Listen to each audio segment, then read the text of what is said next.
नमस्कार, मैं हूं आपके साथ अंजना और आप देख रहे हैं न्यूज इंडिया टीवी 1। आइए शुरुआत करते हैं इस वक्त की बड़ी खबर से। क्यों स्वामी प्रसाद मौर्य और मनोज पांडे में ठनी रहती है, क्या करेंगे अखिलेश यादव? अपने तीखे बयानों के चलते चर्चा में रहने वाले स्वामी प्रसाद मौर्य ने समाजवादी पार्टी के राष्ट्रीय महासचिव के पद से इस्तीफा दे दिया है। उन्होंने ये इस्तीफा सपा विधायक और पूर्व मंत्री मनोज पांडे के उस बयान के बाद दिया जिसमें उन्होंने स्वामी को मानसिक रूप से विक्षिप्त तक कह दिया था। इससे पहले भी दोनों के बीच बयानबाजी चलती रही है, लेकिन ऐसा नहीं है कि यह अदावत दोनों की स्वामी प्रसाद मौर्य के सपा में आने के बाद से ही हुई है।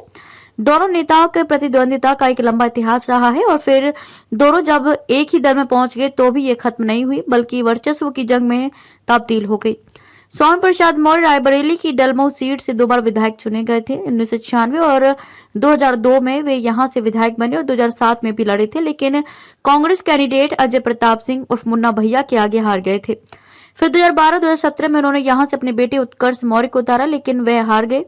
एक बार बसपा से बेटे ने चुनाव लड़ा और फिर 2017 में भाजपा से उम्मीदवार बने, लेकिन दोनों बार विजय मनोज पांडे को ही मिली। यही नहीं, स्वामी प्रसाद मौर्य ने जब 2022 में सपा ज्वाइन की तो वह इसी सीट से बेटे के लिए टिकट चाह रहे थे। अखिलेश यादव क्यों दोनों के बीच में फंसे?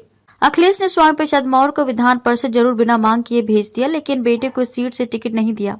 माना जाता है कि एक ही सीट पर 2 नेताओं की इस दावेदारी ने खटास को और बढ़ा दिया।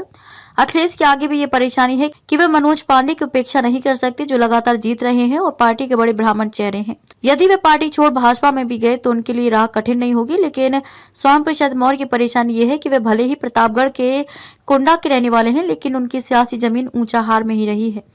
मनोज पांडे के मुकाबले 2 बार हार चुका स्वामी प्रसाद का बेटा। यही वजह है कि मनोज पांडे के लगातार 3 बार जीतने और उनके मुकाबले बेटे के 2 बार हार जाने की टीस भी उनके मन में है। गौरतलब है कि 2022 के चुनाव से ठीक पहले स्वामी प्रसाद मौर्य ने पाला बदल करते हुए सपा ज्वाइन कर ली थी। आक्रामक तेवर दिखाते हुए उन्होंने 85 बनाम 15 का नारा भी दिया था, लेकिन उत्तर प्रदेश में स्वर्ण आबादी भी कम नहीं है और नैरेटिव के लिहाज से अहम है। ऐसे में अखिलेश संभल कर ही चलना चाहते हैं और स्वामी की कीमत पर मनोज को खोना नहीं चाहते। वे दोनों को साधने की कोशिश में है, जो बहुत आसान नहीं होगा।